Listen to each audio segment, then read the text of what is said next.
Welcome back to the channel. Thanks a million for stopping by again. Today I'm going to make something I love. I really do love this.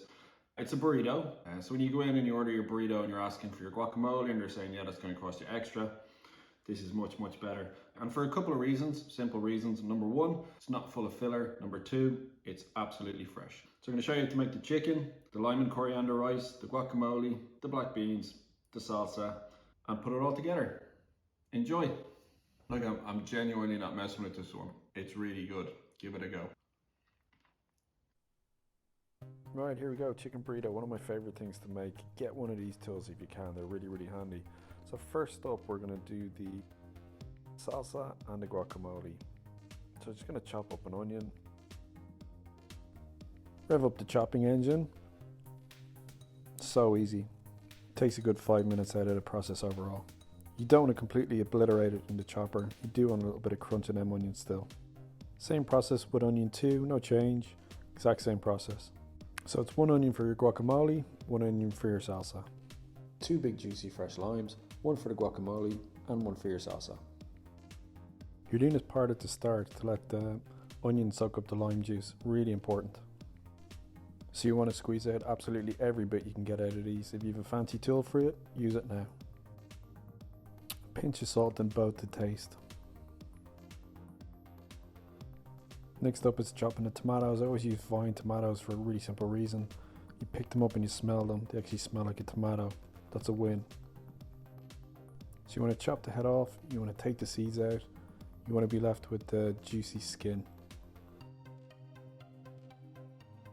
So you can see throughout this whole process, we're not mixing anything at the moment. We're literally just layering ingredient onto ingredient. And there's a reason we do that. I'm finally chopping up a chili for the guacamole. Now onto the cilantro, as I call it, the coriander. Again, chop it up as finely as you want. I like to taste it, but you know, each to their own. Don't be afraid to leave the stems in. Add a lovely bit of crunch when you get into them. So you want to put equal amounts into your salsa and your guacamole. Some people love this stuff, some people hate it. I love it, so I use it. Again, the reason why we're layering and we're not mixing at the moment, we want our onions to really soak up that lime juice. When you bite into an onion, you're getting a lime burst. It's delicious. Right, onto the avocados. So important that they're not overripe. Once you see black spots in your avocado, throw it in the bin. Make sure you do your squeeze test on these in the supermarket before you bring them home. There's nothing worse than coming home with overripened avocados.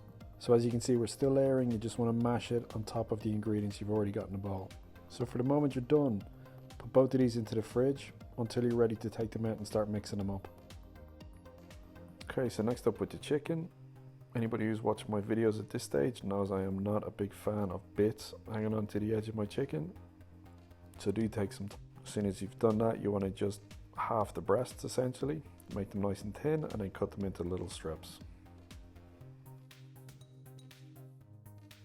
So I'm in a little bit of a hurry here, so I'm going to use a pre-made rub made by the guys over at Angus & Oink. Check out their website, they make unbelievable rubs. So a little bit of olive oil, just to help everything hold on to the chicken. Absolutely loads of rub, it's delicious, pack it on. So that's it with the chicken. A little bit of olive oil, lots of flavour. Right, onto the rice, really simple. 1 cup of rice, 2 cups of water, end off. Pinch of salt to finish, that's it. If you use boil in the bag, I worry about you. Like, I mean, real genuine concern here, as you can hear by the heightened emotion in my voice. Right, let's talk about black beans. Tin of black beans, open them up, put them in a bowl. Yes, you can buy them and you can soak them for 24 hours, but who has the time to do that? Okay, so when you put them in the bowl, you might get the distinct smell of dog food. It's not pleasant, it's not for me. Wash the beans, bring them back, they don't smell like dog food anymore. Right, let's start cooking the chicken. Heat your pan up. You don't want it absolutely meltingly hot, you want it probably just below medium in terms of temperature. Beans don't smell like dog food anymore, so they're ready to go in the microwave whenever we're ready to put them in it. So the cool thing about this is you absolutely need no oil. The oil you put onto the chicken already is all you need, so you're not, drowning this chicken in oil, which is great. Overall, you're probably looking at a 5 to 10 minute cook time. You want to keep turning the chicken, you don't want it burning, you don't want your spices burning, the flavour on it burning. Yeah, you can char it up a little bit, but I'm not really into having burnt chicken in a burrito, just doesn't appeal to me. You can see the rice in the background just doing its thing. Cook it on a low temperature. With the rice, you just bring it up to hot, then bring it down to a low temperature, leave it 10-15 minutes, chop done. Right, so I've chopped the chicken up into little pieces, diced it up essentially. It's good to go, looks delicious, colour's great. So transfer the chicken over into a bowl. It's now time to start building our burrito. Right, so here we go. So we got our chicken first, still piping hot and just across from the pan. Next we're going to drain off our rice and we're going to chop some coriander into it, squeeze some lime into it. Boom, lime and coriander rice, simple as that. It's now time for the black beans to come out of the microwave, 3 minutes. Right, let's go into the fun part, the guacamole. Out of the fridge, your onions will have soaked up a ton of the lime juice. It's time to mix it all together. Needs a bit of salt to taste, that's it. So like I said, when you get a bit of onion as part of your guacamole and you bite into it, it's going to burst with a lime flavour. It's delicious. So it's the exact same process for the salsa. It's been in the fridge for about 20 minutes, 25 minutes. Onion has soaked it up. Beautiful. So just look at them colours, so fresh, so vibrant, absolutely delicious.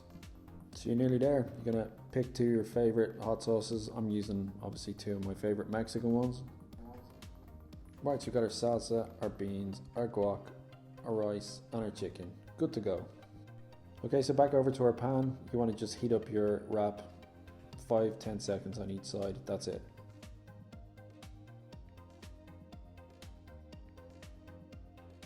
Right, onto the build. Ton of guacamole. It's delicious stuff. Why would you not put loads of it on? Why do you have to ask for extra guacamole and pay extra? I have no idea. Lime and coriander rice, really delicious. But I'm not going to pack it full of it because it's not the best part of the burrito. I'm going to throw some beans on top. And I'm going to absolutely load it with chicken. It's the best part. When you bite into a burrito, you don't want to be fishing around with your tongue looking for bits of chicken. You should be able to bite into chunks of chicken when you're having a burrito. Gonna add some hot sauce. And I'm gonna finish it with some salsa.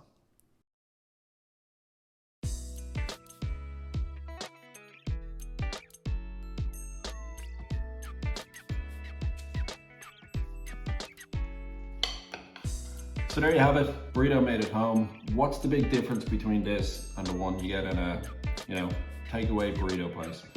Easy. It's not full of filler. It's not full of rice. It's not full of beans. It's full of guacamole. It's full of chicken. It's full of salsa. It's got a bit of sauce in it. And it's absolutely delicious. Give it a go. Really simple. Easy to follow recipe. Let me know how you get on. Until the next one.